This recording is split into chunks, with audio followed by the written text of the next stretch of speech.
El color del espacio exterior. Al oeste de Arkham, las colinas se elevan salvajes, y hay valles con profundos bosques que ningún hacha ha cortado jamás. Hay cañadas oscuras y estrechas en las que los árboles se inclinan fantásticamente y en las que discurren pequeños riachuelos que nunca han recibido el destello de la luz del sol. En las laderas menos agrestes hay granjas antiguas y rocosas, con edificaciones cubiertas de musgo, rumiando eternamente sobre los viejos secretos de Nueva Inglaterra. Pero todas ellas están ahora vacías, con las anchas chimeneas desmoronándose y las paredes encorvándose peligrosamente bajo los tejados de tipo holandés. Sus antiguos habitantes se marcharon, y a los extranjeros no les gusta vivir allí. Los franco-canadienses lo han intentado, los italianos lo han intentado, y los polacos llegaron y se fueron. Y ello no es debido a nada que pueda ser visto, oído o tocado, sino a causa de algo puramente imaginario. El lugar no es bueno para la imaginación, y no atrae plácidos sueños por la noche. Debe ser esto lo que mantiene alejados del lugar a los extranjeros, pues el viejo Ammi Pierce nunca les ha contado nada de lo que recuerda de los días extraños. Ammi, cuya cabeza está un poco alterada desde hace años, es el único que aún permanece allí, y el único que alguna vez habla de los extraños días, y se atreve a hacerlo porque su casa está muy cerca del campo abierto y de los caminos transitados que rodean Arkham. En otra época hubo un camino sobre las colinas y a través de los valles, que discurría en línea recta por donde ahora solo hay un marchito erial. Pero la gente dejó de utilizarlo y se trazó un nuevo camino que daba un rodeo hacia el sur. En el erial de hoy en día todavía se pueden encontrar rastros de la antigua senda, a pesar de que la maleza lo ha invadido todo. Más adelante los frondosos bosques se aclaran y el erial muere a orillas de unas aguas azules cuya superficie refleja el cielo y el sol, y los secretos de los extraños días se funden con los secretos de las profundidades. Se funden con la sabiduría del viejo océano y con todo el misterio de la primitiva tierra. Cuando me adentré en las colinas y los valles para inspeccionar los terrenos destinados al nuevo embalse, me dijeron que el lugar estaba embrujado. Eso fue lo que me dijeron en Arkham, y como se trata de un pueblo muy antiguo lleno de leyendas de brujas, pensé que lo de embrujado debía ser algo que las abuelas habían ido contando y transmitiendo a los niños a través de generaciones. El nombre de Erial Maldito me pareció muy extraño y teatral, y me pregunté cómo había llegado a formar parte de las tradiciones de un pueblo tan puritano. Luego ya vi con mis propios ojos aquellas cañadas y laderas, y ya no me extrañó que estuvieran rodeadas de leyendas y de un halo de misterio. Las vi por la mañana, pero a pesar de eso estaban sumidas en la sombra. Los árboles crecían con demasiada densidad y sus troncos eran demasiado grandes, tratándose como eran de árboles de Nueva Inglaterra. En los oscuros senderos del bosque había demasiado silencio, y el suelo estaba demasiado blando, cubierto con el húmedo musgo y los restos de infinitos años de descomposición. En los espacios abiertos, sobre todo a lo largo de la línea del antiguo camino, había pequeñas granjas, a veces con todas las edificaciones en pie, a veces con solo una o dos, y a veces con solo una chimenea solitaria o una derruida bodega. Reinaban las malas hierbas y las zarzas, y los animales salvajes furtivos crujían en la maleza. Sobre todo había una bruma de inquietud y opresión, un toque de lo irreal y lo grotesco, como si algún elemento vital de la perspectiva o el claroscuro no existiera. No me extrañó que los extranjeros no se quedaran, pues no era una región que invitara a pernoctar allí. Se parecía demasiado a un paisaje de Salvator Rosa, demasiado a un lugar prohibido en un cuento de terror. Pero ni siquiera todo eso era comparable al Erial Maldito. Lo entendí todo cuando lo encontré en el fondo de un gran valle. Ningún otro nombre podía encajar con tal cosa, ni ninguna otra cosa encajaba con tal nombre. Era como si un poeta hubiera acuñado la frase después de haber visto aquel lugar. Debía de ser, pensé al verlo, el resultado de un incendio, pero ¿por qué no había crecido nada nuevo en aquellas 5 hectáreas de gris desolación que se extendían bajo el cielo como una gran mancha corroída por el ácido en los bosques y los campos? Se encontraba en gran parte al norte de la antigua línea de la carretera, pero invadía un poco el otro lado. Sentí una extraña reticencia a la hora de acercarme, y al final lo hice solo porque mi trabajo lo hacía necesario. No había vegetación de ningún tipo en aquella amplia extensión, solo un fino polvo gris o ceniza que el viento no parecía ser capaz de alterar. Los árboles cercanos de apariencia raquítica y enfermiza y muchos troncos muertos se erguían o se pudrían inevitablemente. Mientras caminaba apresuradamente, vi los ladrillos y las piedras caídas de una vieja chimenea y un sótano a mi derecha, y las negras fauces de un pozo abandonado cuyos vapores suspendidos creaban extraños matices al bañarse con la luz del sol. Y además, la larga y oscura pendiente del bosque hizo que ya no me sorprendieran los rumores asustadizos de la gente de Arkham. No había ninguna construcción ni ruina cerca. Incluso en los viejos tiempos el lugar debía ser solitario y remoto.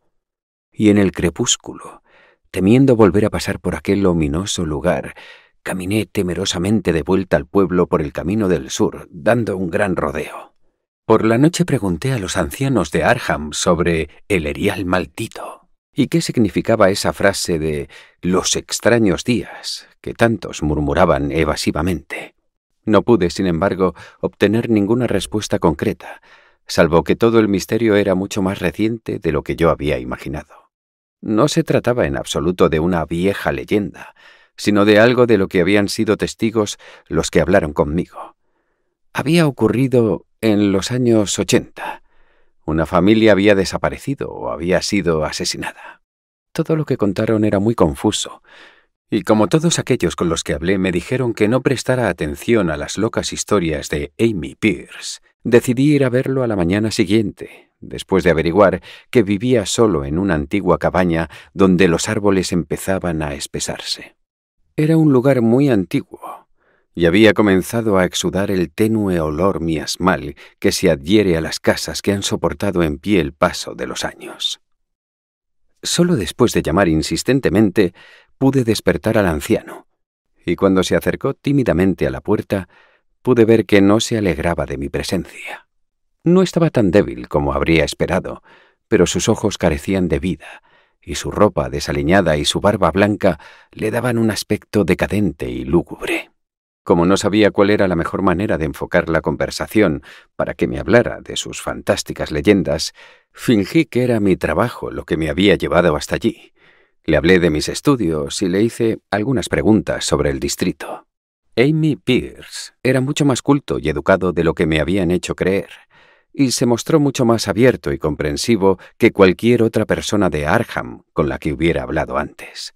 No era como otros campesinos de las zonas donde se habían realizado las excavaciones para hacer los embalses. No hubo quejas por parte de él por los kilómetros de bosque antiguo y tierras de cultivo que iban a ser borrados, aunque quizás sí las habría habido si su casa no hubiera estado fuera de los límites del futuro lago. Lo único que mostró fue alivio por la desaparición de los antiguos y oscuros valles por los que había vagado toda su vida. Ahora estarían mejor bajo el agua, mejor debajo del agua desde los extraños días. Y al pronunciar esto, su voz ronca se volvió más apagada, mientras su cuerpo se inclinaba hacia adelante y su dedo índice derecho comenzó a señalar de forma temblorosa e impresionante. Fue entonces cuando escuché la historia, y mientras su profunda voz la explicaba, me estremecí y empecé a temblar una y otra vez, a pesar de que estábamos en verano. A menudo tenía que detenerlo para que me aclarase algunos puntos científicos que había memorizado de las exposiciones de algún profesor y que reproducía como un loro, aunque su memoria había empezado a fallar y al final sus explicaciones fueron confusas e imprecisas. Cuando terminó, no me extrañó que su mente se hubiera roto. ni que la gente de Arkham no hablara mucho del erial maldito. Me apresuré a regresar a mi hotel antes de la puesta de sol, sin querer que las estrellas salieran por encima de mí mientras estaba a la intemperie. Y al día siguiente regresé a Boston para entregar mi informe. No podía volver a adentrarme en aquel oscuro caos de bosques y laderas antiguas, ni enfrentarme otra vez a aquel brezal gris y maldito en el que el negro pozo bostezaba profundamente junto a las ruinas del lugar. El embalse se iba a construir pronto, y todos esos viejos secretos quedarían enterrados bajo las profundas aguas. Pero ni siquiera entonces creo que quisiera visitar esa región por la noche, y nada podría convencerme para que bebiera el agua de la nueva ciudad de Arkham. «Todo empezó con el meteorito», dijo el viejo Amy. Antes de esa época no había habido terroríficas leyendas, ni siquiera en los tiempos de las brujas. E incluso entonces, estos bosques del oeste no eran ni la mitad de temidos que la pequeña isla del Miskatonic, donde el diablo celebraba audiencias junto a un curioso altar de piedra más antiguo que los indios. Estos bosques no estaban embrujados, y su fantástico crepúsculo nunca fue terrible, hasta los extraños días. Entonces llegó aquella nube blanca del mediodía, aquella cadena de explosiones en el aire, y aquella columna de humo en el valle, y por la noche todo Arkham había oído hablar de la gran roca que cayó del cielo y se incrustó en la tierra junto al pozo de la casa de Nahum Garner. Aquella era la casa que se había levantado donde ahora estaba el erial maldito, la blanca casa de Nahum Garner, en medio de sus fértiles jardines y huertos. Nahum había ido a la ciudad para hablar de la piedra y, de camino, se había pasado por la casa de Amy Pierce. Amy tenía entonces 40 años, y todos los extraños acontecimientos estaban grabados muy fuertemente en su mente. Amy y su esposa habían ido con los 3 profesores de la Universidad de Miskatonic, que se apresuraron a salir a la mañana siguiente para ver el extraño visitante del espacio estelar, y se habían preguntado por qué Nahum había dicho que era de gran tamaño. Él se encogió de hombros y dijo, mientras señalaba al gran montículo parduzco sobre la tierra desgarrada y la hierba carbonizada cerca del arcaico pozo de su patio delantero, que la piedra se había reducido. Pero los profesores respondieron que las piedras no encogen. Aquel objeto conservaba su calor, y Nahum declaró que había brillado débilmente toda la noche. Los profesores la golpearon con un martillo de geólogo y comprobaron que era extrañamente blanda. En realidad, era tan blanda que casi parecía falsa. Recogieron una muestra para llevarla a la universidad y comprobar su composición. Tuvieron que recogerla en un viejo cubo prestado de la cocina de Nahum, ya que el pequeño trozo no se enfriaba. De vuelta, se detuvieron a descansar en casa de Amy y se sorprendieron cuando la señora Pierce comentó que el fragmento se estaba reduciendo y había empezado a quemar el fondo del cubo. Al día siguiente, todo esto fue en junio de 1882, los profesores se presentaron de nuevo.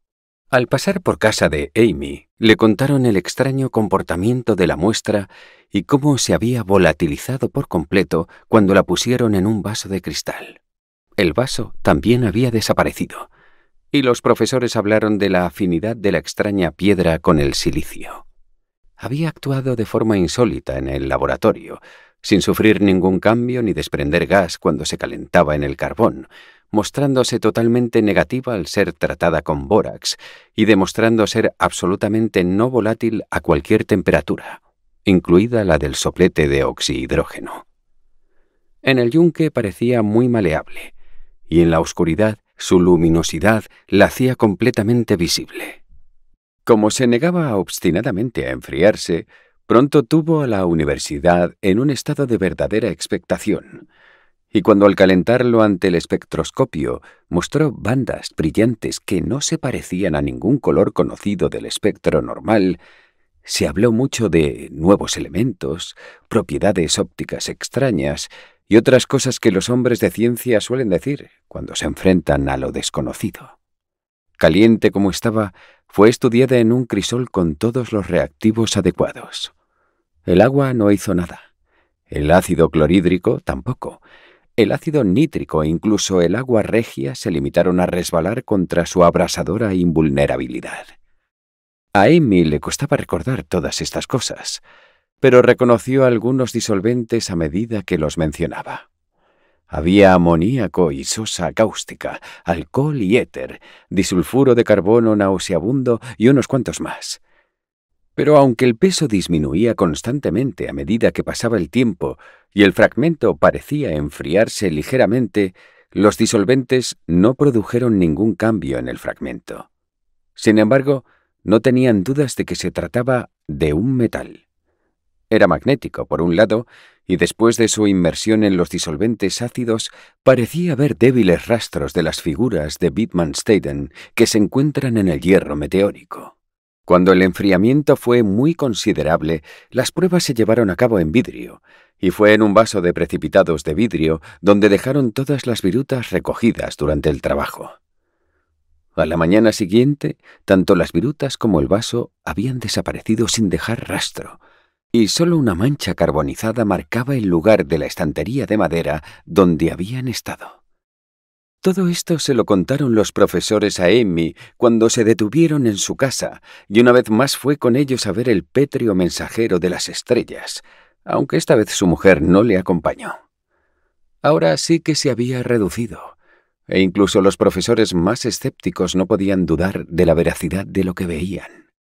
Alrededor de la masa marrón que se estaba reduciendo cerca del pozo, había un espacio vacío, excepto donde la tierra se había hundido.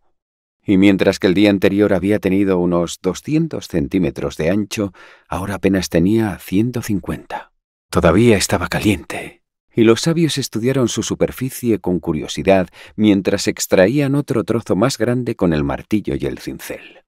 Esta vez profundizaron más en la piedra y vieron que el núcleo no era del todo homogéneo. Habían descubierto lo que parecía ser el lado de un gran glóbulo de color incrustado en la sustancia. El color, que se asemejaba a algunas de las bandas del extraño espectro del meteorito, era casi imposible de describir, y solo por analogía lo llamaron color.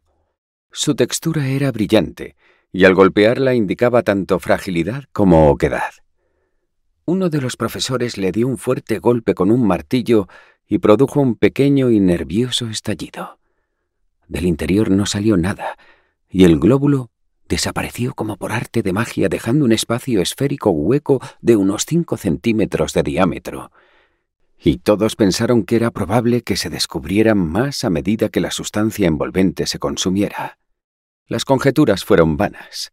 Así que después de un intento inútil de encontrar más glóbulos mediante la perforación, los buscadores se fueron de nuevo con su espécimen, que resultó, sin embargo, tan desconcertante en el laboratorio como su predecesor. Aparte de ser casi plástica, de generar calor, magnetismo y una ligera luminosidad, de enfriarse ligeramente en ácidos potentes, de poseer un espectro desconocido, de consumirse en el aire y de atacar a los compuestos de silicio con una destrucción mutua como resultado, no presentaba ningún rasgo identificativo. Y al finalizar las pruebas, los científicos de la universidad se vieron obligados a admitir que no podían clasificarlo. No era de este planeta, sino un trozo del espacio exterior, y como tal, estaba dotado de propiedades exteriores y obedecía a leyes exteriores. Aquella noche hubo una tormenta, y cuando los profesores fueron a casa de Nahum al día siguiente, se encontraron con una amarga decepción.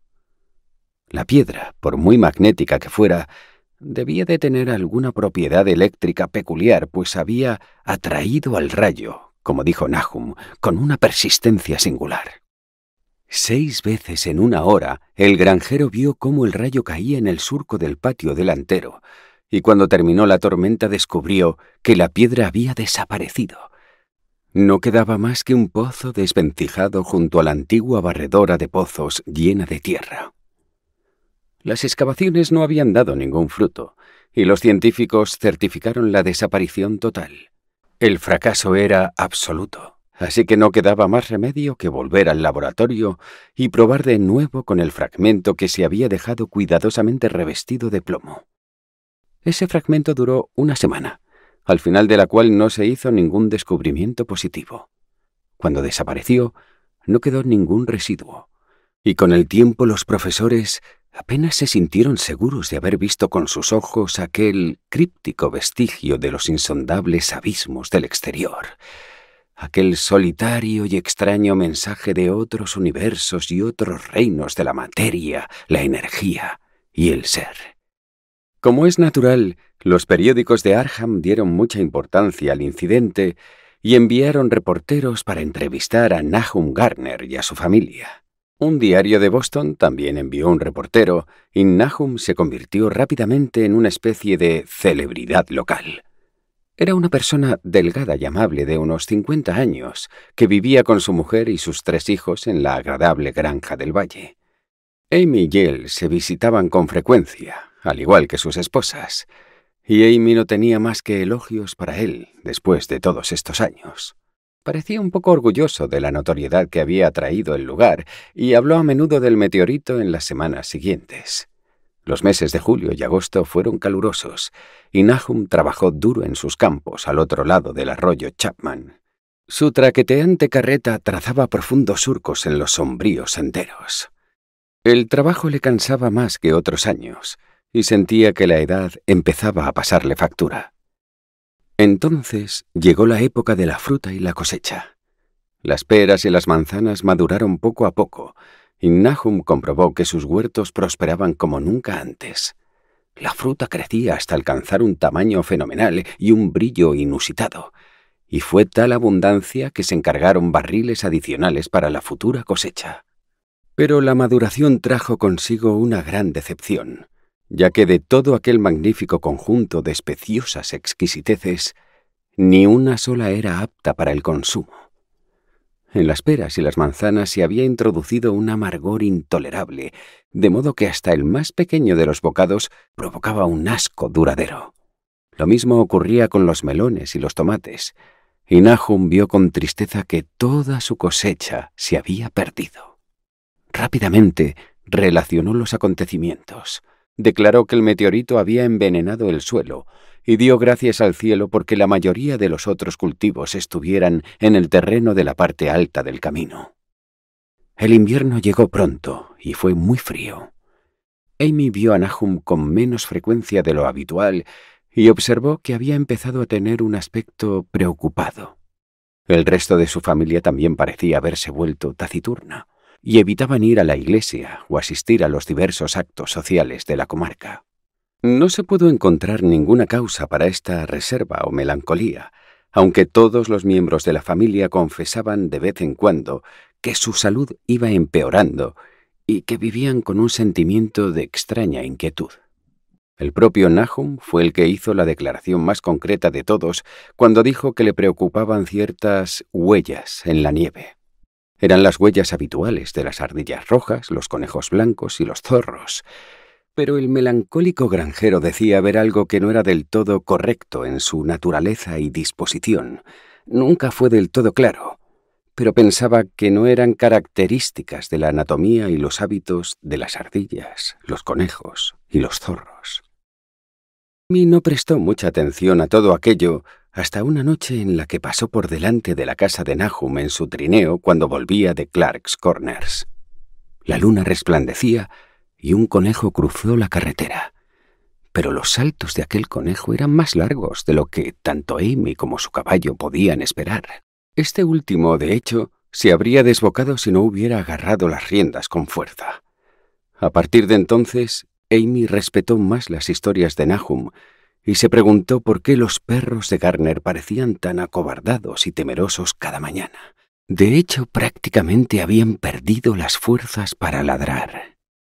En febrero, los chicos de McGregor de Meadow Hill salieron a cazar marmotas, y no muy lejos de la casa de Garner cazaron un ejemplar muy peculiar. Las proporciones de su cuerpo parecían ligeramente alteradas de una manera imposible de describir, mientras que su cara había adoptado una expresión que nadie había visto nunca en una marmota. Los chicos se asustaron y se deshicieron rápidamente de ella, pero explicaron la historia que circuló rápidamente por toda la comarca. El miedo de los caballos a acercarse a la casa de Nahum se había convertido en algo recurrente, y toda una serie de leyendas empezaron a crearse entre la gente en torno a ella. Juraban que la nieve se derretía más rápido en los alrededores de la casa de Nahum que en cualquier otro lugar. Y a principios de marzo se produjo una asombrosa discusión en el almacén general de Potter, en Clark's Corners. Stephen Rice había pasado por las tierras de Garner por la mañana y se había fijado en las coles de zorrillo y otras hierbas pestilentes que empezaban a crecer en el fango de la carretera. Nunca se habían visto hierbas de semejante tamaño y tenían unos colores extraños que no podían describirse con palabras. Sus formas eran monstruosas, y el caballo había relinchado ante un olor que a Stephen también le pareció repugnante. Aquella tarde pasaron varias personas para ver el crecimiento anormal de esas plantas con sus propios ojos, y todos coincidieron en que nunca podrían haber crecido en un entorno saludable. También comentaron, y corrió de boca en boca, que las tierras de Nahum estaban envenenadas. No había duda de que el meteorito había sido el causante de aquella catástrofe. Y recordando lo extraña que les había parecido aquella piedra a los científicos, varios campesinos comentaron el asunto con ellos, pero, siendo estos bastante escépticos de las historias y leyendas tradicionales, fueron muy conservadores en sus deducciones. Las plantas eran ciertamente extrañas, pero los sacos de zorrillo son hierbas más o menos extrañas en forma y colores. Tal vez algún elemento mineral del meteorito había contaminado el suelo, pero pronto se disolvería en la tierra. Y en cuanto a las huellas y a los caballos asustados, por supuesto que se trataba de meras fantasías provocadas por el fenómeno del meteorito. Pero estos hombres de ciencia no podían tomarse en serio las teorías de los supersticiosos campesinos, que eran capaces de decir y creer cualquier cosa, por lo que los profesores desestimaron con desprecio las historias de los extraños días. Solo uno de ellos, cuando se le entregaron 2 frascos de polvo para su análisis en un trabajo policial más de 1 año y medio después, recordó que el extraño color de aquella col de zorrillo había sido muy parecido a una de las bandas anómalas de luz mostradas por el fragmento de meteorito en el espectroscopio de la universidad y a la del glóbulo que hallaron en el interior de la piedra. En las muestras de los análisis de este profesor se veían las mismas bandas extrañas, aunque después perdieron sus propiedades. Los árboles brotaron prematuramente alrededor de la casa de Nahum y por la noche se movían ominosamente con el viento. El segundo hijo de Nahum, Tadeo, un muchacho de 15 años, juró que también se balanceaban cuando no había viento, pero ni siquiera los más charlatanes quisieron dar crédito a esto. Sin embargo, lo cierto es que la inquietud estaba en el aire. Toda la familia Garner adquirió el hábito de escuchar sigilosamente, aunque por ningún sonido que pudieran nombrar conscientemente. La escucha era, de hecho, más bien un producto de los momentos en los que la conciencia parecía medio desaparecer. Desgraciadamente, esos momentos aumentaban semana tras semana. Hasta eran habituales los comentarios de que algo andaba mal con toda la gente de Nahum. Cuando la primera saxifraga brotó, tenía también un color extraño. No exactamente como el de la col de zorrillo, pero claramente relacionado e igualmente desconocido para cualquiera que lo viera. Nahum llevó algunas flores a Arkham y se las mostró al director de la Gaceta, pero ese hombre no hizo más que escribir un artículo humorístico sobre ellas, en el que se ridiculizaban educadamente los oscuros temores de los campesinos. Fue un error de Nahum contarle a un hombre de ciudad la forma en que se comportaban las grandes mariposas en relación con aquellas saxifragas. El mes de abril trajo una especie de locura a la gente del campo, y comenzó a quedar en desuso la carretera que conducía a la casa de Nahum. Lo siguiente fue la vegetación. Los árboles del huerto florecieron con extraños colores, y a través del suelo pedregoso del patio y de los pastos adyacentes brotó una extraña vegetación que solo un botánico podría relacionar con la flora propia de la región. No se veían los colores naturales en ninguna parte, excepto en la hierba verde y la hojarasca, pero por todas partes surgían esas variantes de plantas con algunos tonos primarios subyacentes y enfermos que no tienen cabida entre los tintes conocidos de esas tierras.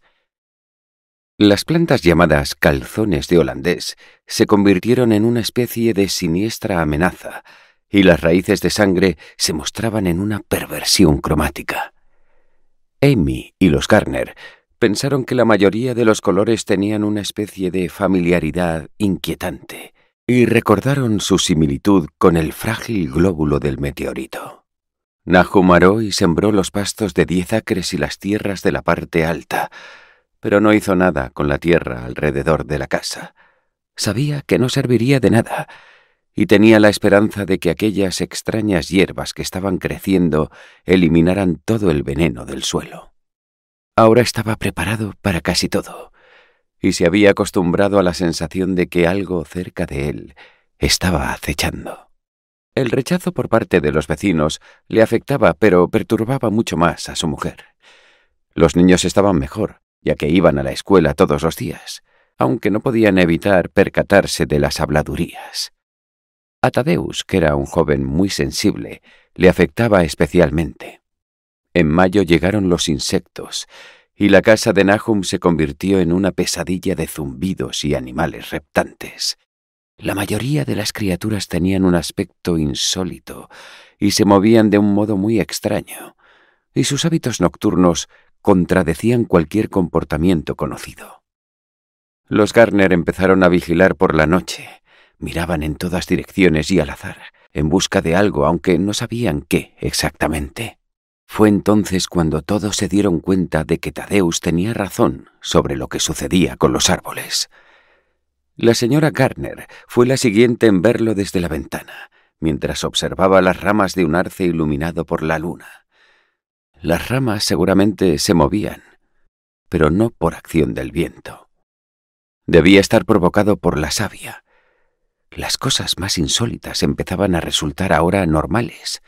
Se habían acostumbrado a lo anormal al punto de no darse cuenta de muchos detalles, y lo que ellos no fueron capaces de observar fue descubierto por un viajero que pasó por allí una noche y que ignoraba las leyendas que corrían por la región. Lo que contó de Arnhem se publicó en un breve artículo en la Gazette, y fue en ese artículo donde todos los campesinos, incluido Nahum, lo vieron por primera vez. La noche había sido oscura, y las lámparas de las calesas alumbraban débilmente, pero alrededor de una granja del valle que todos sabían por el relato que debía ser la de Nahum, la oscuridad había sido menos densa. Una luminosidad tenue, aunque clara, parecía brotar de la vegetación, tanto en la hierba como en las hojas y las flores. Pero en un momento dado, un fragmento de aquella fosforescencia se movió furtivamente por el patio junto al granero. La hierba del lugar se había mantenido intacta, y las vacas pastaban libremente en el solar cercano a la casa, pero hacia finales de mayo la leche empezó a ser mala. Entonces Nahum mandó llevar las vacas a las tierras altas, tras lo cual cesaron los problemas. Poco después, el cambio de la hierba y de las hojas se hizo evidente a simple vista. Todo el verdor se transformó en gris y desarrolló una cualidad muy singular de fragilidad. Amy era ahora la única persona que visitaba a los Garner, aunque sus visitas eran cada vez más escasas. Cuando la escuela cerró en vacaciones, los Garner se quedaron prácticamente aislados del mundo, y a veces le pedían a Amy que hiciera sus recados en la ciudad. Continuaron empeorando tanto física como mentalmente, y nadie se sorprendió ante la noticia de que la señora Garner había enloquecido. Ocurrió en junio, cerca del aniversario de la caída del meteorito, y la pobre mujer gritaba al ver cosas suspendidas en el aire que no podía describir. En su desvarío no había ni un solo sustantivo concreto, sino solo verbos y pronombres. Las cosas se movían y cambiaban y revoloteaban, y los oídos respondían ante impulsos que no eran completamente sonoros.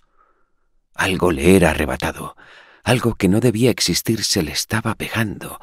Alguien quería echarla de allí. Nada permanecía inmóvil en la noche, ni siquiera las paredes y las ventanas.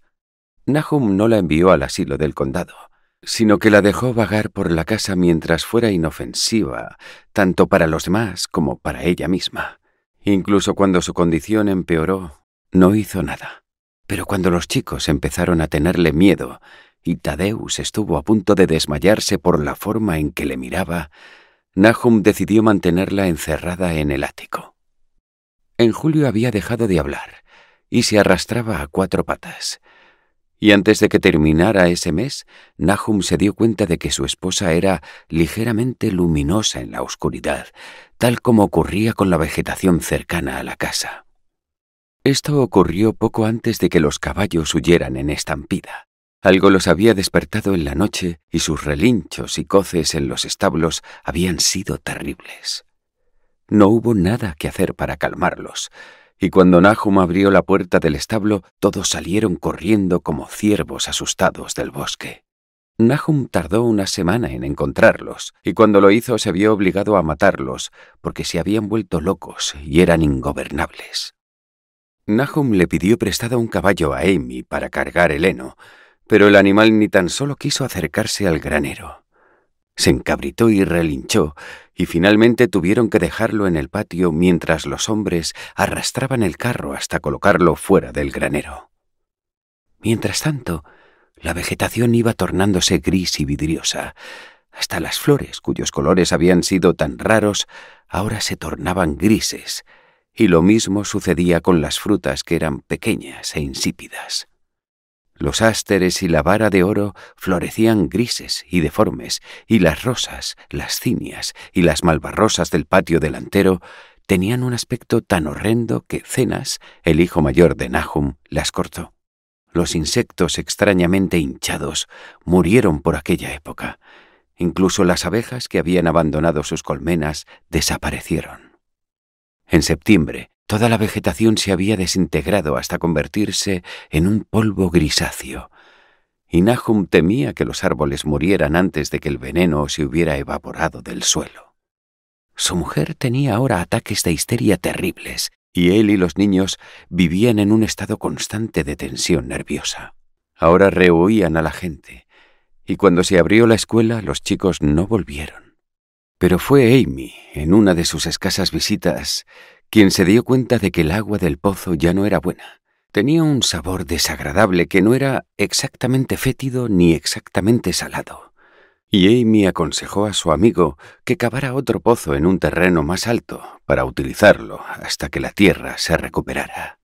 Nahum, sin embargo, no hizo caso de la advertencia, pues para entonces se había vuelto insensible a las cosas extrañas y desagradables. Él y los muchachos siguieron utilizando el suministro contaminado, bebiéndolo tan desganada y mecánicamente como comían sus escasas y mal cocinadas comidas y hacían sus ingratas y monótonas tareas durante los días sin rumbo. Había algo de resignación impasible en todos ellos, como si caminaran medio en otro mundo entre filas de guardias desconocidos hacia un destino seguro y familiar.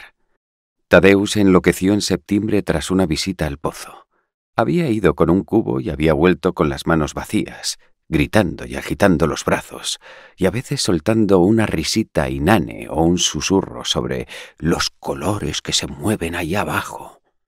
2 locos en una familia suponían un grave problema, pero Nahum fue valiente ante esta situación. Dejó que el niño anduviera por ahí durante una semana hasta que empezó a tropezar y hacerse daño. Y entonces lo encerró en una habitación del ático, al otro lado del pasillo de la habitación de su madre. La forma en que se gritaban desde sus puertas cerradas era terrible, especialmente para el pequeño Merwin, que creía que hablaban en un idioma que no era de este mundo. Merwin se estaba volviendo terriblemente imaginativo, y su inquietud se agravaba tras el encierro del hermano, que había sido su mejor compañero de juegos. Casi al mismo tiempo comenzó a morir el ganado. Las aves del corral se volvieron grisáceas y murieron muy rápidamente. Los cerdos engordaron desmesuradamente y de repente empezaron a sufrir cambios repugnantes que nadie podría explicar. Su carne era, por supuesto, inútil, y Nahum no sabía qué hacer. Ningún veterinario rural se acercaba a su casa, y el veterinario de la ciudad de Arkham quedó abiertamente desconcertado. Los cerdos empezaron a volverse grises y quebradizos y a caerse a pedazos antes de morir, y sus ojos y hocicos desarrollaron singulares alteraciones. Era inexplicable, pues nunca se habían alimentado de la vegetación contaminada. Después les llegó el turno a las vacas. Se marchitaban o comprimían de forma extraña, y eran frecuentes los colapsos o desintegraciones. En las últimas etapas, y la muerte era siempre el resultado, se producía un engrosamiento y una fragilidad similar a la que afectaba a los cerdos. No se podía hablar de veneno, ya que las vacas permanecieron en todo momento encerradas en los establos.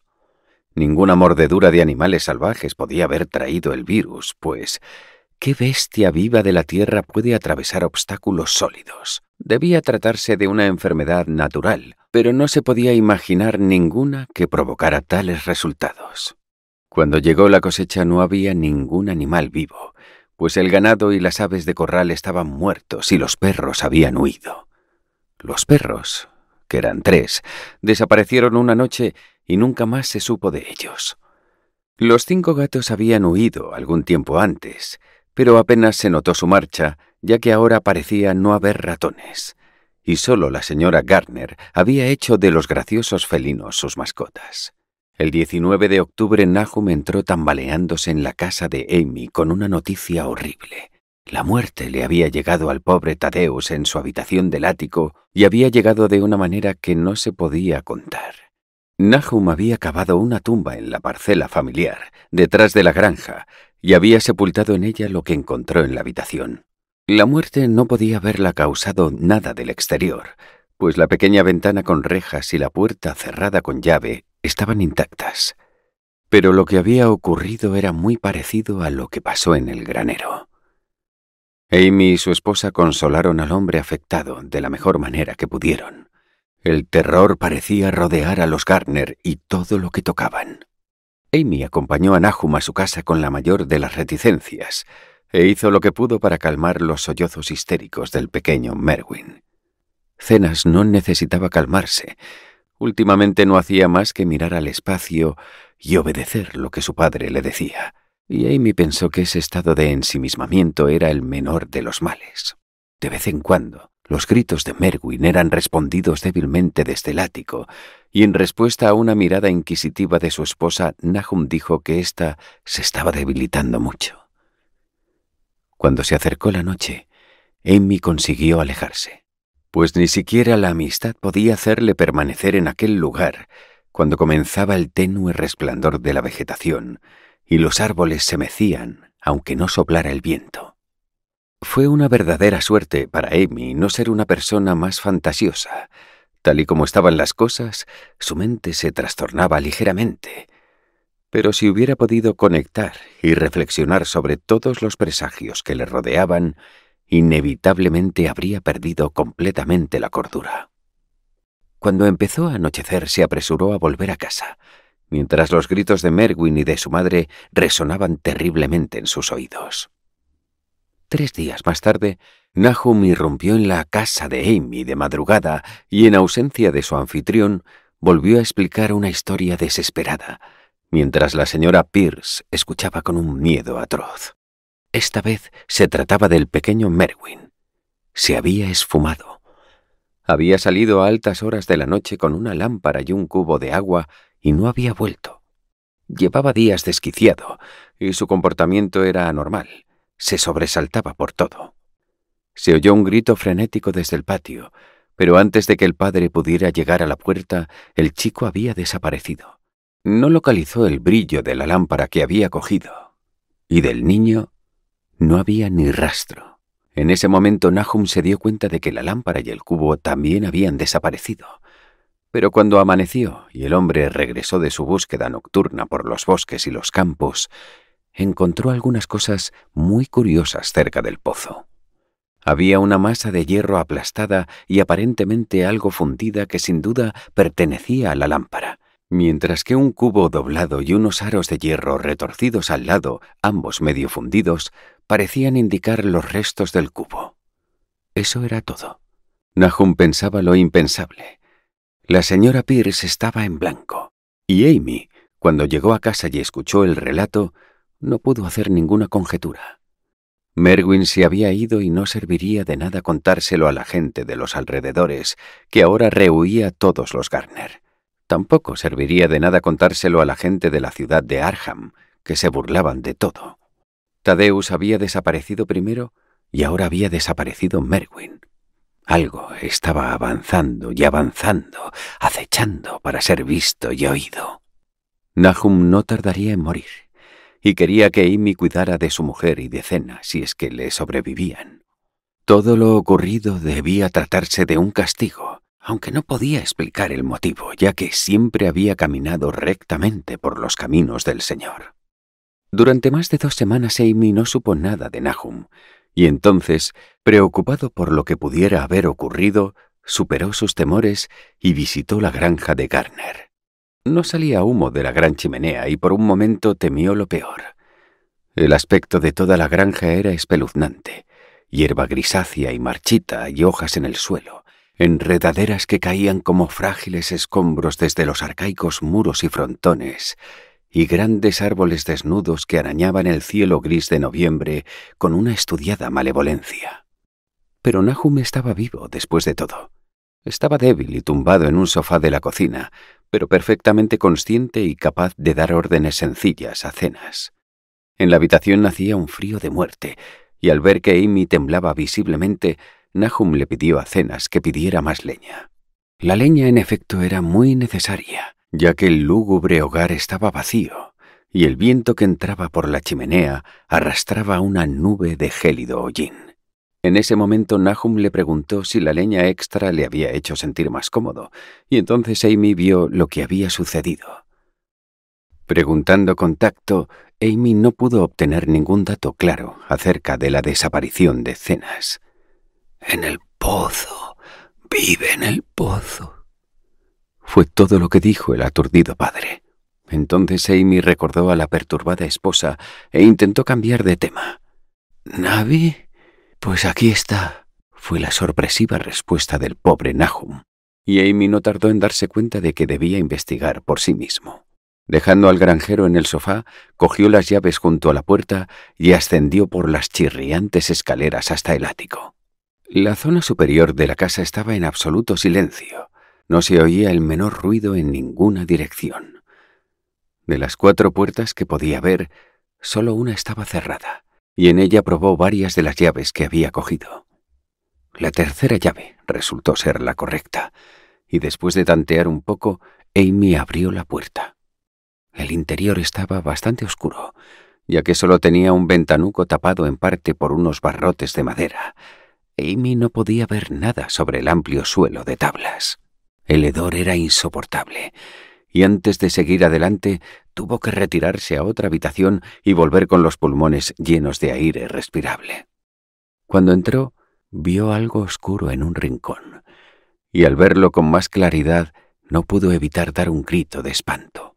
Mientras gritaba, le pareció que una nube eclipsaba la ventana, y un segundo después sintió el roce de una odiosa corriente de vapor.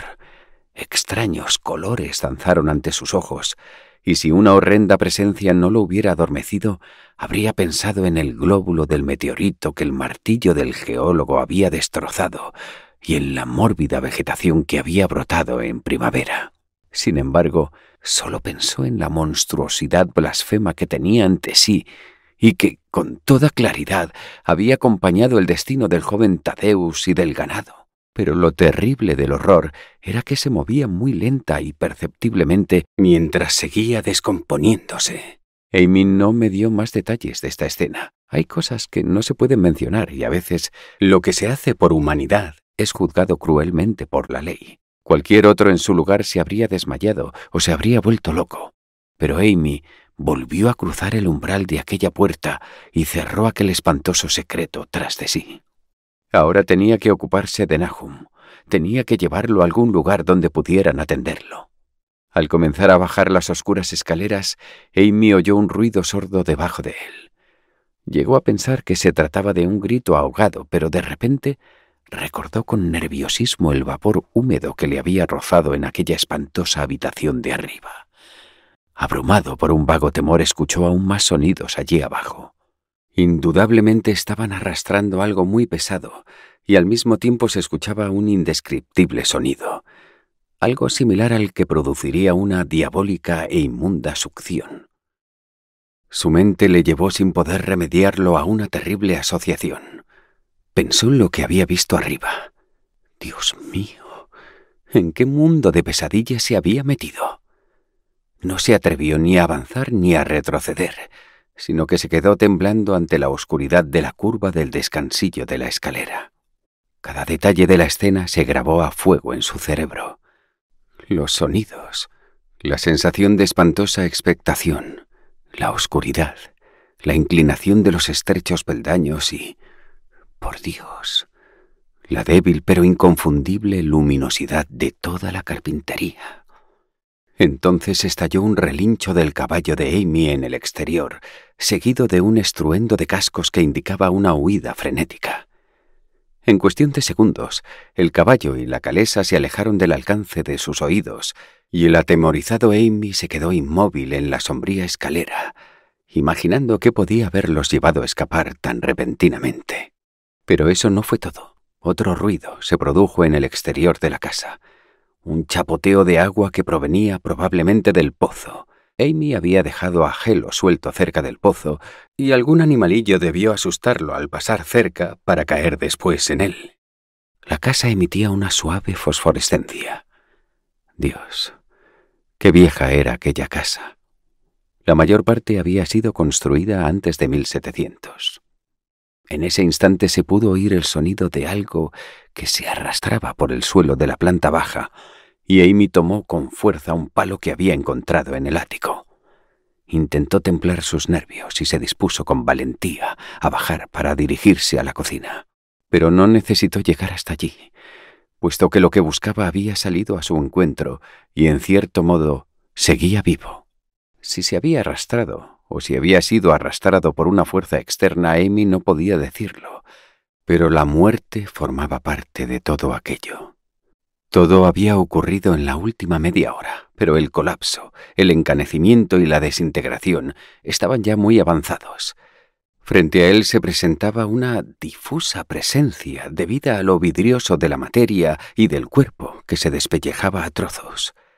Amy no pudo acercarse, limitándose a observar la caricatura de lo que había sido un rostro. «¿Nahum? ¿Qué era eso?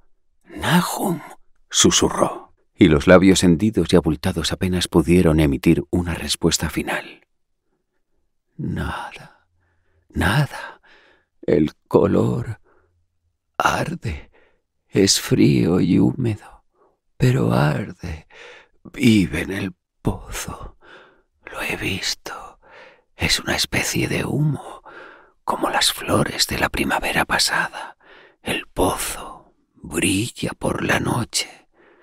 Se llevó a Tadeus, a Merwin y a Cenas. Todas las cosas vivas. Absorbe la vida de todas las cosas. En esa piedra. Proviene de esa piedra. Es esa cosa redonda que los hombres de la universidad sacaron de la piedra. La rompieron. Era del mismo color, igual que las flores y las plantas. Deben haber sido más. Semillas, semillas. Crecieron. Lo he visto por primera vez esta semana. Tuvo que emplear una gran fuerza con Cenas. Él era un chico fuerte, lleno de vida. Golpea tu mente y luego se apodera de ti. Te quema en el agua del pozo. Tenías razón en eso. El agua está embrujada. Se ha llevado a Cenas.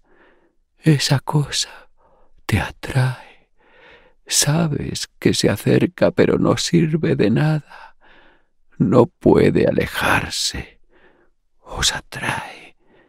Sabes que se avecina algo, pero no sirve de nada.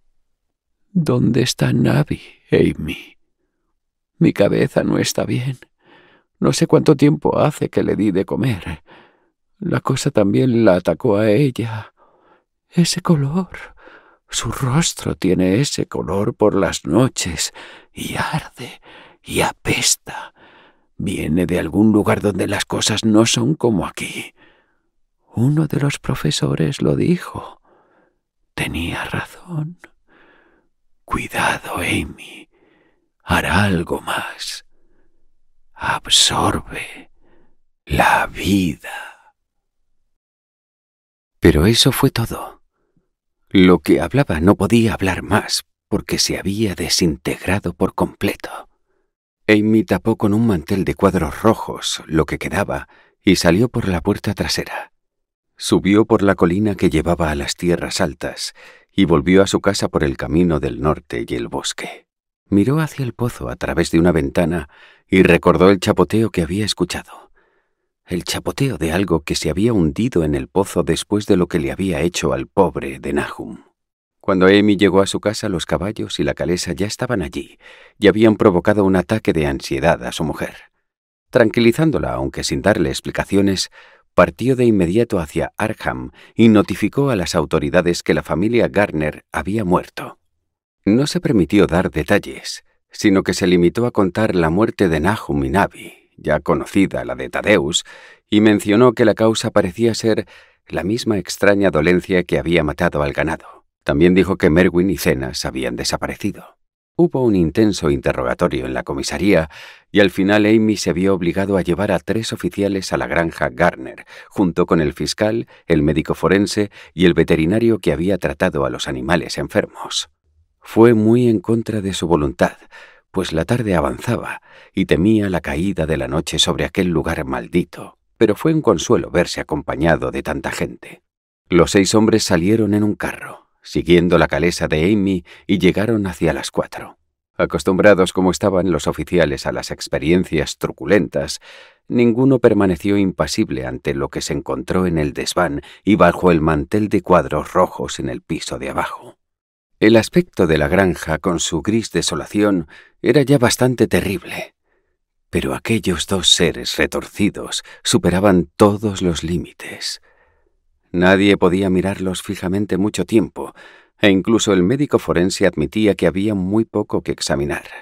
Las muestras podían ser analizadas, por supuesto, así que se ocupó de obtenerlas, y al parecer, aquellas muestras fueron el más enmarañado rompecabezas con que se hallara nunca el laboratorio de la universidad. Bajo el espectroscopio, ambas muestras emitían un espectro desconocido, en el que muchas de las bandas desconcertantes eran precisamente como las que el extraño meteorito había emitido al ser analizado. La propiedad de emitir este espectro se desvaneció en un mes, y el polvo residual consistía principalmente en fosfatos y carbonatos alcalinos. Amy no habría hablado a aquellos hombres acerca del pozo si hubiera sabido que iban a actuar de inmediato. Se acercaba el atardecer y estaba ansioso por marcharse. Pero no pudo evitar mirar nerviosamente hacia él, algo que fue detectado por uno de los policías que lo interrogó sobre esa cuestión. Amy admitió que Nahum había temido algo que había allí abajo, tanto que ni siquiera se había atrevido a buscar a Merwin o a Zenas dentro de él. Tras esas declaraciones, lo único que se podía hacer era vaciar y explorar el pozo inmediatamente, así que Amy tuvo que esperar temblando mientras el pozo era vaciado cubo a cubo. El olor de aquel agua era insoportable y los hombres tuvieron que cubrirse la nariz para poder continuar con su trabajo. No les llevó tanto tiempo como creían, ya que el nivel del agua era fenomenalmente bajo. No es necesario explicar con demasiados detalles lo que encontraron. Merwin y Zenas estaban allí, en parte, aunque los restos eran fundamentalmente esqueléticos. Había también junto a ellos restos de un ciervo y de un perro y gran cantidad de huesos pertenecientes a animales más pequeños. El exudado y el limo del fondo parecían inexplicablemente porosos y burbujeantes, y un hombre que descendió a pulso con una larga pértiga comprobó que podía hundir la vara a cualquier profundidad en el barro del suelo sin encontrar ningún obstáculo sólido. La noche ya estaba cayendo, y entraron en la casa en busca de lámparas. Más tarde, Cuando vieron que ya no se podía sacar nada más del pozo, volvieron a la casa y conversaron en la vieja sala de estar, mientras la luz de una media luna espectral alumbraba por momentos la desolada grisura del exterior. Los hombres estaban francamente desconcertados por este caso, y no podían encontrar ningún elemento común convincente que relacionara las extrañas condiciones vegetales, la desconocida enfermedad del ganado y los humanos, y las inexplicables muertes de Merwin y Cenas en el pozo contaminado. Es cierto que habían oído los comentarios de los campesinos, pero no podían creer que hubiera ocurrido algo contrario a las leyes naturales. Sin duda el meteorito había envenenado el suelo, pero la enfermedad de personas y animales que no habían ingerido nada cultivado en ese suelo era otra cosa. ¿Fue el agua del pozo? Es muy posible. Sería una buena idea analizarla, pero ¿qué peculiar locura pudo hacer que ambos chicos se lanzaran al pozo? Su comportamiento había sido similar, y los restos mostraban que ambos habían sufrido el mismo tipo de muerte gris y quebradiza. ¿Por qué todo se volvía gris y quebradizo? Fue el forense, sentado cerca de una ventana que daba al patio, el primero que se dio cuenta del resplandor del pozo. La noche se había instalado por completo y el abominable terreno parecía débilmente iluminado con algo más que los irregulares rayos de la luna. Pero este nuevo resplandor era algo definido y distinto, y parecía brotar del negro pozo como un rayo suavizado por un reflector, reflejándose en los pequeños charcos del suelo. Tenía un color muy extraño, y mientras todos los hombres se agrupaban alrededor de la ventana, Amy tuvo un violento sobresalto. Aquel extraño rayo de miasma espantoso no le resultaba desconocido.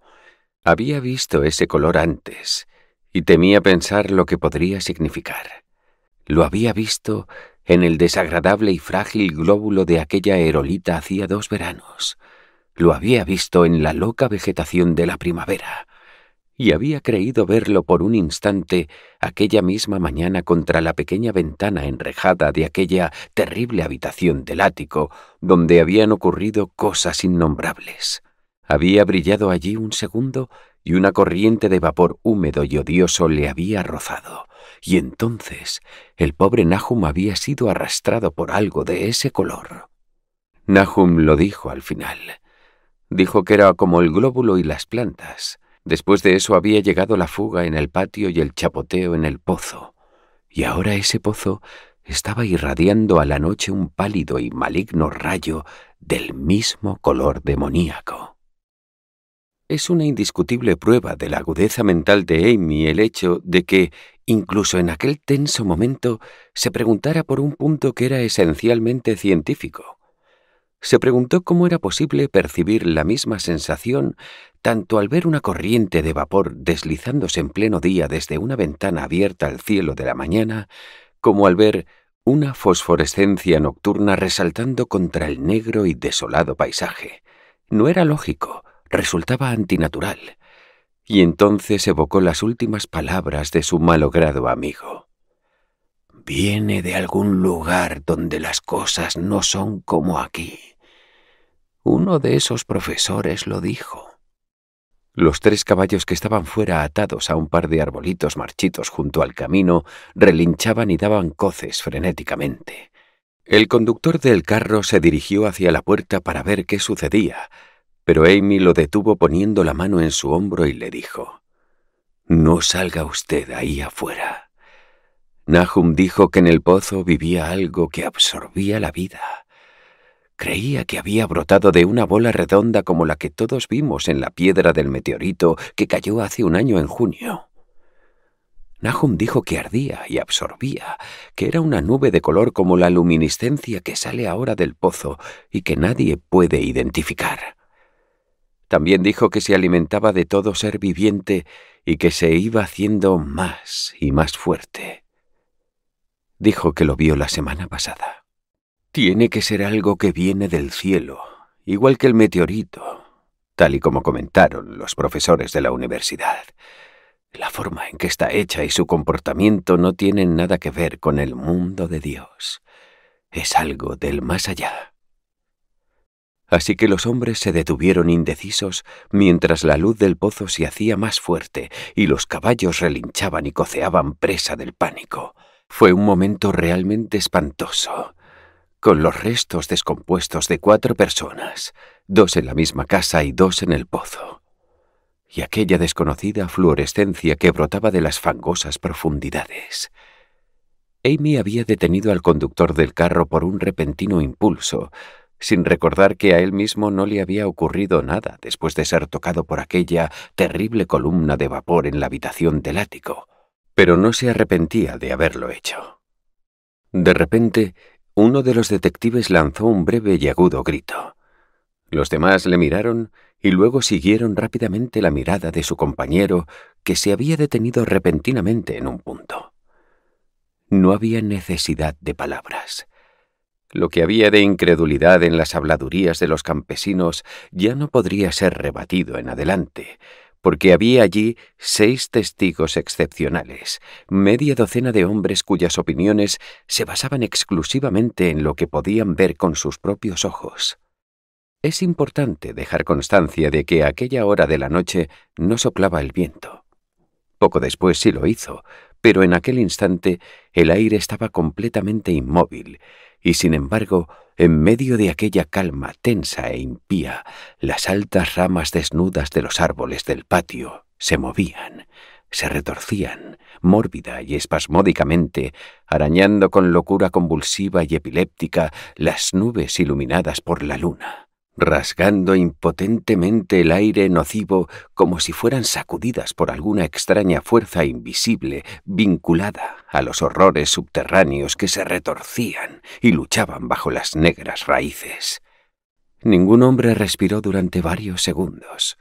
Luego, una nube más oscura pasó por encima de la luna y la silueta de las ramas se desvaneció momentáneamente. En aquel instante hubo un grito generalizado, amortiguado por el temor, pero ronco y casi idéntico en todas las gargantas. Y en un aterrador momento de oscuridad más profunda, los hombres vieron brotar de la copa del árbol más alto 1.000.000 de pequeños puntos fosforescentes, fulgurando como el fuego de San Telmo o como las lenguas de fuego que bajaron sobre las cabezas de los apóstoles el día de Pentecostés. Era una monstruosa constelación de luces sobrenaturales, como un enjambre de luciérnagas alimentadas por cadáveres que bailaban zarabandas infernales sobre un pantano maldito. Y su color era el de ese mismo intruso sin nombre que Amy había llegado a reconocer y temer. Mientras tanto, el rayo de fosforescencia del pozo se hacía cada vez más brillante, trayendo a las mentes de los hombres reunidos allí una sensación de fatalidad y anormalidad que superaba con creces cualquier imagen que sus mentes hubieran podido imaginar. Ya no brillaba, sino que se derramaba, y mientras el amorfo conjunto de indescriptible color salía del pozo, parecía elevarse directamente hacia el cielo. El veterinario se estremeció y se dirigió a la puerta principal para cerrarla con una doble barra. Amy, completamente absorto y al haberse quedado sin voz, tuvo que gesticular para llamar la atención al grupo sobre la creciente luminiscencia de los árboles. Los relinchos de los caballos se habían vuelto totalmente espantosos, pero ni un alma de aquel grupo en la vieja casa se habría aventurado a salir por nada del mundo. El brillo de los árboles aumentaba por momentos, mientras sus inquietas ramas parecían alargarse más y más hacia arriba.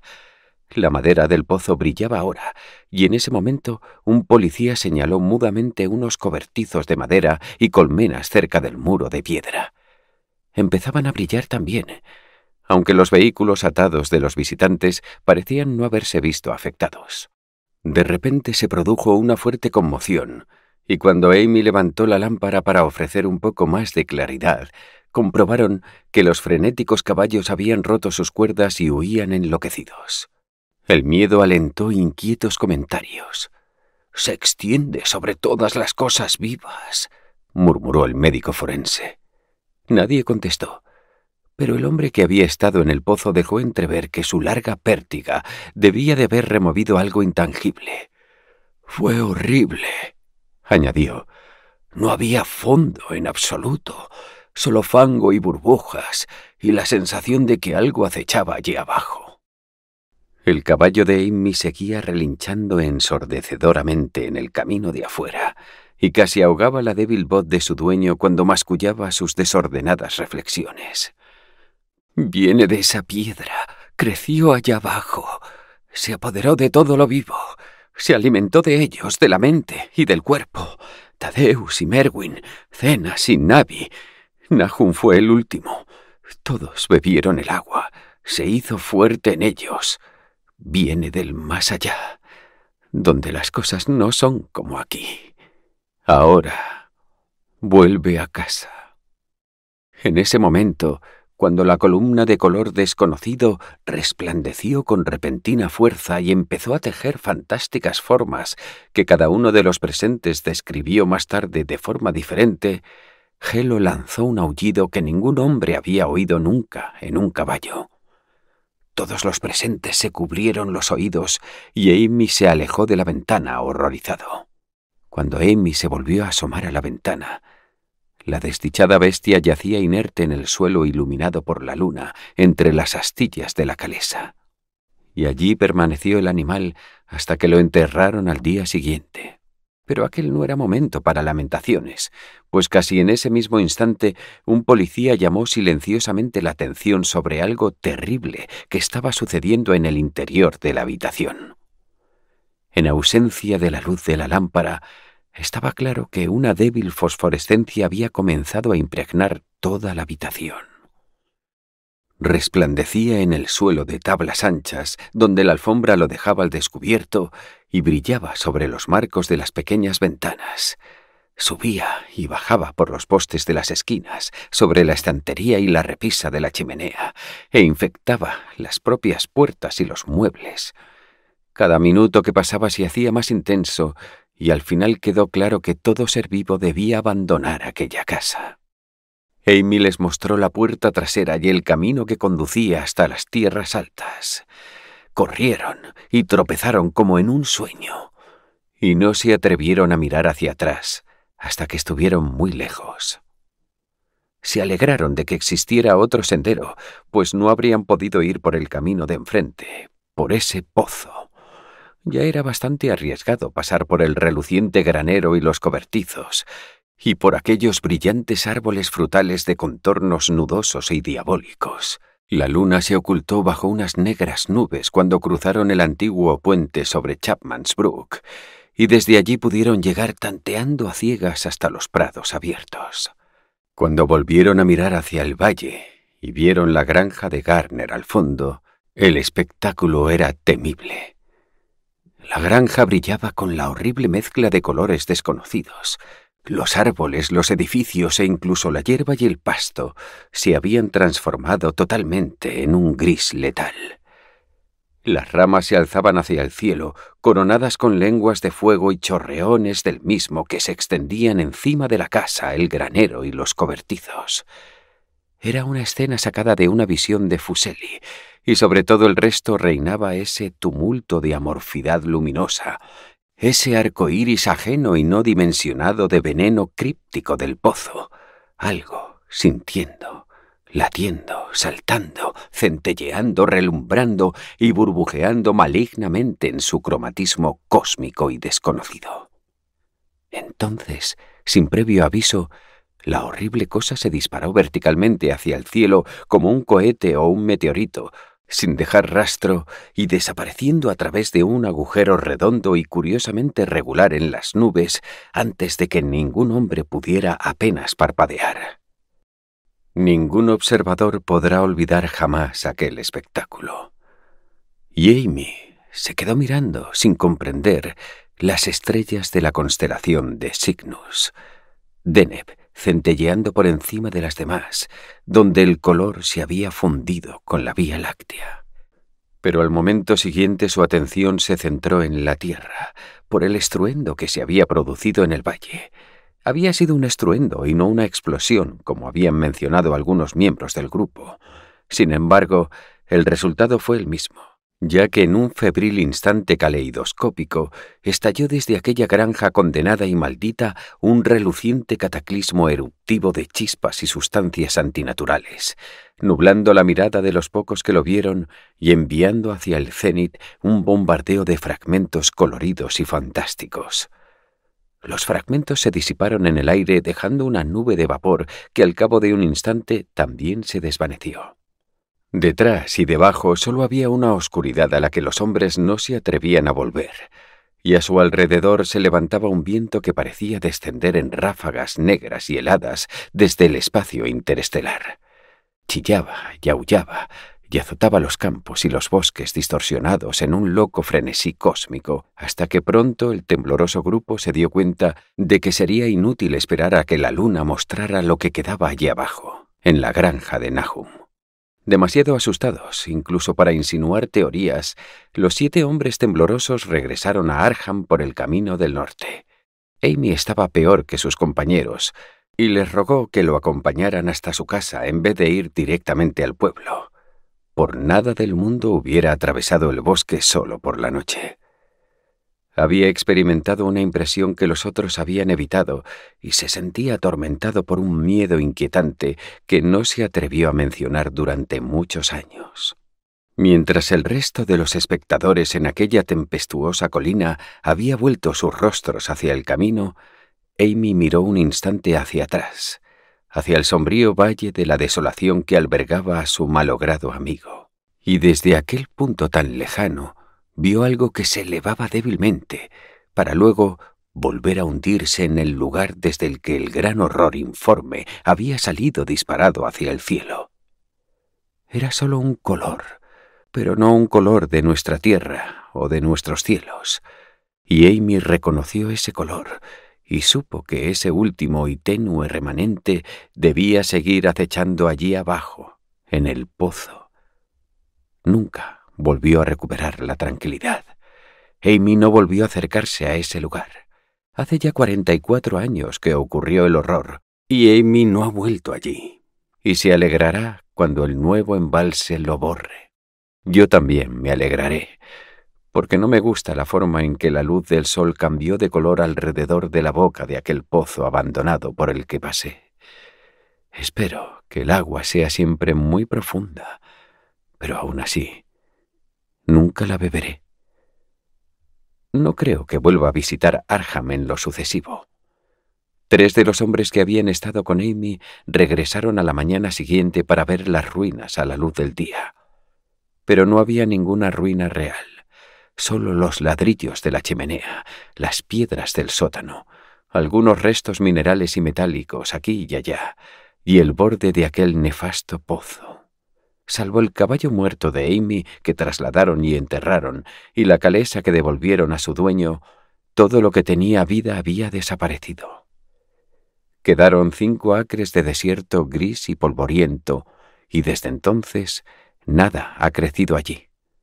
Hasta el día de hoy se extiende abierto hacia el cielo como una gran mancha carcomida por el ácido en los bosques y campos, y los pocos que se han atrevido a vislumbrarlo a pesar de los relatos rurales lo han llamado el erial maldito.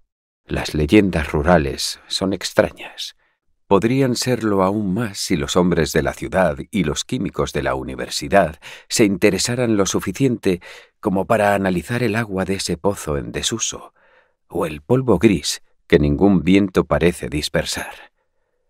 Los botánicos también deberían estudiar la flora atrofiada que crece en los límites de ese lugar, ya que podrían arrojar luz sobre la idea de que la zona contaminada se está extendiendo poco a poco, tal vez 1 centímetro al día. La gente dice que el color de la hierba que brota en aquel lugar no es el que corresponde y que los animales salvajes dejan extrañas huellas en la nieve cuando llega el invierno. La nieve no cuaja en el erial maldito. Los caballos, los pocos que quedan en esta era motorizada, se vuelven asustadizos en el silencioso valle, y los cazadores no logran acercarse con sus perros a las cercanías de aquella enorme mancha de polvo grisáceo. Dicen que las influencias mentales también son muy negativas y que todos los que han intentado establecerse allí, extranjeros principalmente, han tenido que irse asediados por extrañas fantasías y sueños. Ningún viajero se ha librado nunca de una sensación de extrañeza en esos profundos barrancos, y los artistas se estremecen al pintar espesos bosques cuyo misterio es tanto de los espíritus como de todo lo visible. Yo mismo siento curiosidad por la sensación que me produjo mi único paseo en solitario antes de que Amy me contara su historia. Cuando llegó el crepúsculo, deseé vagamente que se acumularan algunas nubes, pues una extraña sensación respecto a la profunda oscuridad del cielo se había introducido en mi alma. No me pidan mi opinión. Lo que estoy explicando es todo lo que sé. La única persona con la que se puede hablar acerca de aquellos días es Amy, porque la gente de Arkham no quiere ni mencionarlos, y los 3 profesores que vieron el aerolito y el glóbulo de color ya están muertos. Había otros glóbulos, de eso no cabe duda. Uno debió alimentarse y logró escapar. Otro no consiguió alimentarse lo suficiente y probablemente sigue en el pozo. Los campesinos dicen que la zona contaminada crece 1 pulgada al año, así que seguramente haya una especie de alimentación y crecimiento incluso ahora. Pero sea cual sea la criatura demoníaca que hay allí, debe estar atada a algo, o de lo contrario se extendería rápidamente. ¿Está sujeta a las raíces de esos árboles que arañan el aire? Uno de los cuentos actuales de Arkham habla de robles gruesos que brillan y se mueven de forma misteriosa por la noche. Lo que es, solo Dios lo sabe. En términos de materia, supongo que lo que Amy describió se llamaría gas, pero este gas obedecía a leyes que no son de nuestro cosmos. No era fruto de los planetas y soles que brillan en los telescopios y placas fotográficas de nuestros observatorios. No era un aliento de los cielos cuyos movimientos y dimensiones miden nuestros astrónomos o consideran demasiado extensos para ser medidos. Era solo un color venido del espacio, un espantoso mensajero de reinos no formados del infinito más allá de toda la naturaleza que conocemos, de reinos cuya mera existencia acongoja nuestras mentes y nos adormece al pensar en los negros abismos extracósmicos que se abren ante nuestros ojos. Dudo mucho que Amy me mintiera conscientemente, y no creo que su relato fuera todo un engendro de locura, como habían advertido los lugareños. Algo terrible llegó a las colinas y a los valles con ese meteoro, y algo terrible, aunque no sé en qué proporción, aún permanece. Me alegra saber que todos esos terrenos quedarán cubiertos por las aguas. Mientras tanto, espero que no le pase nada a Amy. Vio tanto de esa cosa, y su influencia era tan maligna. ¿Por qué nunca ha sido capaz de irse de este lugar? Con qué claridad recordaba aquellas últimas palabras de Nahum. No puedo alejarme, te atrae, sabes que algo acecha, pero no puedes hacer nada.